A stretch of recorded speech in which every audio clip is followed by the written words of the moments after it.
श्री शिवाय नमस्तुभ्यम दोस्तों, जैसा कि आप सब जानते हो माघ मास का पवित्र महीना चल रहा है। तो दोस्तों कल है 16 फरवरी शुक्रवार का दिन और शुक्रवार के दिन पड़ रही है सप्तमी तिथि, जो कि इस दिन को बहुत ही खास और विशेष बनाती है। दोस्तों बस आपको शुक्रवार के दिन एक दीपक लगाना है, चौमुखी दीपक। यदि आप इस दीपक को लगाते हो शाम के समय तो आपकी जो भी मनोकामना होगी अवश्य ही पूर्ण हो जाएगी। यदि आपके जीवन में धन संपदा की बहुत ज़्यादा कमी है, व्यापार में वृद्धि नहीं हो रही है, या फिर आपकी कोई अधूरी इच्छा है जो काफ़ी दिनों से पूर्ण नहीं हुई है, तो दोस्तों यह वीडियो आपके लिए है। बस आपको एक दीपक लगाना है, चौमुखी दीपक। आप इस दीपक को अवश्य लगाइएगा और आपकी जो भी मनोकामना होगी अवश्य ही पूर्ण होगी। तो आइए दोस्तों जानते हैं उपाय कैसे करना है। पहला जो उपाय है वह है मनोकामना पूर्ति के लिए। साथ ही साथ यदि आप इस उपाय करते हो तो आपके परिवार में जितने भी मेंबर हैं उनकी मनोकामना अवश्य ही पूर्ण होगी और आपका परिवार हमेशा खुश रहेगा। तो दोस्तों इस उपाय को करने के लिए आपको एक दीपक तैयार करना है, चौमुखी दीपक। अब सबसे पहले आपको आटे का दीपक तैयार करना है। जब आप आटे का दीपक तैयार करोगे तो आपको ध्यान देना है कि आप जब आटा लोगे तो उसमें आपको नमक नहीं डालना है और बिना छना हुआ आपको आटा लेना है। इस बात का विशेष ध्यान रखा। उसके बाद आपको चौमुखी दीपक तैयार करना है। रुई की बाती आपको बनानी है और चौमुखी दीपक आपको घी का तैयार करना है। अब इस दीपक को आपको शाम के समय लेकर जाना है समी के पेड़ के नीचे। जहाँ भी आपके घर के आसपास समी का पौधा हो, नहीं तो आपके घर में समी का पौधा हो, वहाँ पर आपको इस दीपक को लेकर जाओगे। साथ ही आपको लेनी है 2 लौंग, जो फूल वाली लौंग होती है ना दोस्तों, वो आपको लेनी है। समी के पेड़ के नीचे पहुंचकर आपको ये चौमुखी दीपक है जो आपके पास, ये आपको जलाना है। उसके बाद जो आपके पास 2 लौंग हैं वो आपको अपने हाथ में लेनी है। फिर आपको परिवार की अच्छी कामना के लिए, अच्छे भविष्य के लिए और उनकी तरक्की के लिए और परिवार का नाम और गोत्र बोलते हुए आपको ये जो 2 लौंग है आपको जलते हुए दीपक में ही डाल देनी है। उसके बाद जब दीपक ठंडा हो जाए, जब दीपक जल जाए पूरा, तब आपको महामृत्युंजय मंत्र का 1 माला जाप करना है दोस्तों। अगर आपको महामृत्युंजय मंत्र नहीं आता है तो आप जो है 2 मिनट, सिर्फ 2 मिनट श्री शिवाय नमस्तुभ्यम का जाप अवश्य करके आइए जब दीपक ठंडा हो जाए।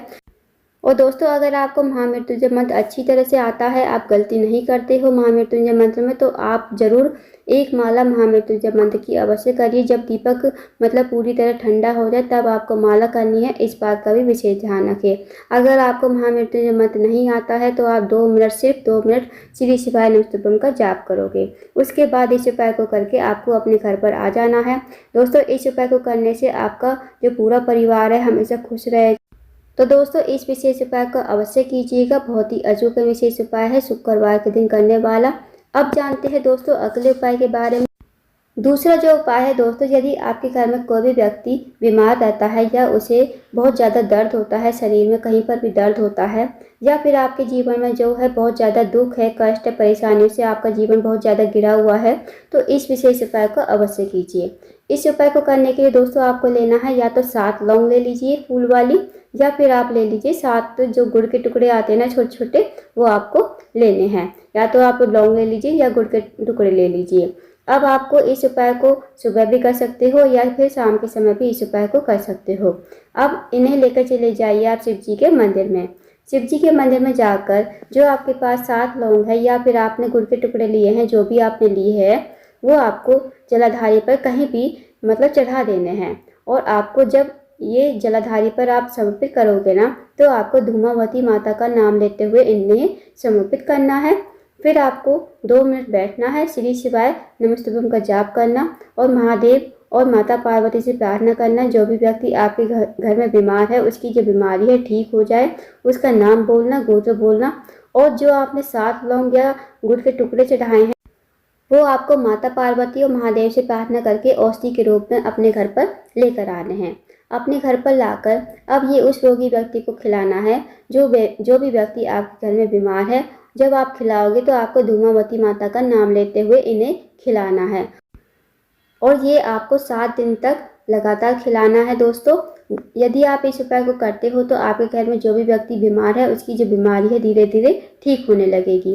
तो इस विशेष उपाय को अवश्य कीजिएगा, बहुत ही अचूक विशेष उपाय है। अब जानते हैं दोस्तों अगले उपाय के बारे में। तीसरा जो उपाय है दोस्तों, वह है यदि आपके जीवन में धन की बहुत ज़्यादा कमी है, आर्थिक तंगी से बहुत ज़्यादा परेशान हो, या माता लक्ष्मी आपसे जो है रूठी हुई है, माता लक्ष्मी का आपके घर में वास नहीं है, तो इस विशेष उपाय को अवश्य कीजिए। इस उपाय को करने के लिए दोस्तों आपको लेना है एक तांबे के पात्र में 1 लोटा जल, साथ ही आपको लेना है एक सफ़ेद फूल और एक कमल कट्टा। इन्हें लेकर आपको चले जाना है शिव जी के मंदिर में। अब इस उपाय को भी आप सुबह से लेकर शाम तक कभी भी कर सकते हो। और दोस्तों ध्यान रखना, जो आप सफ़ेद फूल लोगे ना, बस आपको केतकी का फूल नहीं लेना है, इस बात का ध्यान रखना। अब शिव जी के मंदिर में पहुंचकर सबसे पहले जो आपके पास सफ़ेद फूल है वो आपको शिवलिंग के ऊपर कुंडकेश्वर महादेव का नाम लेते हुए समर्पित कर देना है। अब जो आपके पास एक कमलगट्टा है, 1 लोटा जल है, आपको कमलगट्टे को लोटे के जल में डाल देना है। अब आपने जो सफ़ेद फूल चढ़ाया है उसी के ऊपर आपको ये जो जल है श्री शिवाय नमस्तुभ्यम कहते हुए शिवलिंग के ऊपर समर्पित करना है। अब जो जल नीचे बहकर गिरेगा, थोड़ा सा जल आपको लेकर आना है अपने घर पर लाकर इस जल को अपने घर में हर रूम में छिड़काव करना है कुंडकेश्वर महादेव का नाम लेते हुए। यदि आप इस जल का छिड़काव करते हो अपने घर में, तो दोस्तों कभी आपके घर में धन की कमी नहीं रहेगी और माता लक्ष्मी का वास हमेशा आपके घर में रहेगा। तो इस विशेष उपाय को अवश्य कीजिए। शुक्रवार का दिन जो होता है माता लक्ष्मी का दिन होता है और गुप्त नवरात्रि भी चल रहे हैं दोस्तों, तो बहुत ही अचूक विशेष उपाय है। इस विशेष उपाय को अवश्य कीजिए। यदि आपके घर में धन की बहुत ज़्यादा कमी है तो इस विशेष उपाय को अवश्य करना। अब जानते हैं दोस्तों अगले उपाय के बारे में। अगला जो उपाय है दोस्तों, यदि आपकी कोई विशेष मनोकामना है काफ़ी दिनों से पूर्ण नहीं हो रही है, आपने कई प्रकार के व्रत नियम उपाय सब कर लिए, पशुपति के व्रत कर लिए, फिर भी आपकी जो मनोकामना है पूर्ण नहीं हो रही, तो इस उपाय को अवश्य कीजिए। शुक्रवार की 7वीं तिथि है तो मौका ना गवाए दोस्तों, इस उपाय को अवश्य कीजिए। इस उपाय को करने के लिए आपको लेनी है 2 बेलपत्र। अब बेलपत्र कहीं से कटी फटी नहीं होनी चाहिए, इस बात का ध्यान रखें। साथ ही आपको लेना है 1 लोटा जल तांबे के पात्र में। अब इस उपाय को भी आप सुबह से लेकर शाम तक कभी भी कर सकते हो। अब इन्हें लेकर पहुंच जाइए आप शिव जी के मंदिर में। शिव जी के मंदिर में जाकर सबसे पहले जो आपके पास बेलपत्र हैं, सबसे पहली बेलपत्र आपको चढ़ानी है माता असौसुंदी के स्थान पर। अब दोस्तों आपको बता दें कि माता असौसुंदी जो है शिव जी की सबसे छोटी और सबसे प्रिय पुत्री हैं। माता असौसुंदी का स्थान जलाधारी पर ही होता है, जहां हम शिवलिंग पर जल चढ़ाते हैं, तो जहां से जल जो है नीचे बहकर गिरता है, आप देखा ना जलाधारी के बीचों बीच में जो है मोटी सी लाइन बनी होती है, वही माता असौसुंदी का स्थान होता है। तो वहां पर आप पहली बेल पर समर्पित करोगे। अब जो डंडी है, डंडी बाहर की तरफ होनी चाहिए, जहाँ से जल जो है नीचे बहकर गिरता है। अब जो आपके पास दूसरी बेलपत्र है वो आपको चढ़ानी है शिवलिंग के ऊपर और श्री शिवाय नमस्तुभ्यम का जाप करना है और इस बेलपत्र को समर्पित कर देना है शिवलिंग के ऊपर। अब जो डंडी का मुख होगा, बेलपत्र की डंडी का मुख होगा, वो आपको माता असौसुंदी की तरफ करना है और जो पत्ती का मुख होगा वो आपकी तरफ होना चाहिए, इस बात का विशेष ध्यान रखें दोस्तों। अब जो आपके पास 1 लोटा जल है वो आपको, जो आपने सबसे पहले बेल पर चढ़ाई थी माता असौसुंदी के स्थान पर, तो वहीं पर आपको पहले जल समर्पित करना है और वहाँ से जल चढ़ाते चढ़ाते आपको आना है शिवलिंग के ऊपर। मतलब दोस्तों आपको जो है जल की धार टूटने नहीं देनी है, इस बात का विशेष ध्यान रखें।